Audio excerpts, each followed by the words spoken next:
महाराष्ट्राच्या खाद्य संस्कृतीतून जवळपास हद्दपार झालेली अशी ही जी एक भाजी आहे ती म्हणजेच घोळ. तर ही साधारणतः जमिनीवर पसरून वाढणारी अशी वनस्पती आहे.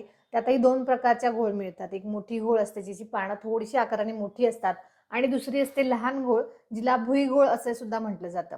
तर ही जी घोळ आहे, हिची भाजी जी आहे ती चवीला थोडीशी आंबट आणि थोडीशी खारट अशी असते, पण गुणाने मात्र खूप छान अशी ही भाजी आहे.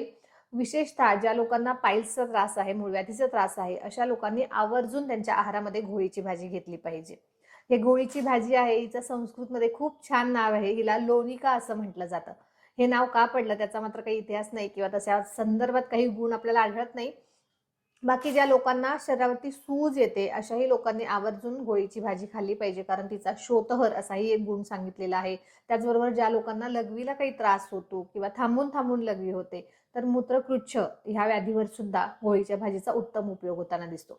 त्याचबरोबर बाहेरून लावण्यासाठी सुद्धा घोळीच्या भाजीचा छान उपयोग होतो. जर का मुकामार लागलेला असेल किंवा कुठे लचक भरली असेल, पाय मुरगळला असेल, अशा प्रकारची कुठलीही वेदना असेल, तर त्यावरती घोळीची जी भाजी आहे ती ठेचून तिचा रस काढून तो जो लेप आहे तो घोळीच्या भाजीचा लेप बाहेरून केला असता छान उपशम मिळालेला दिसून येतो.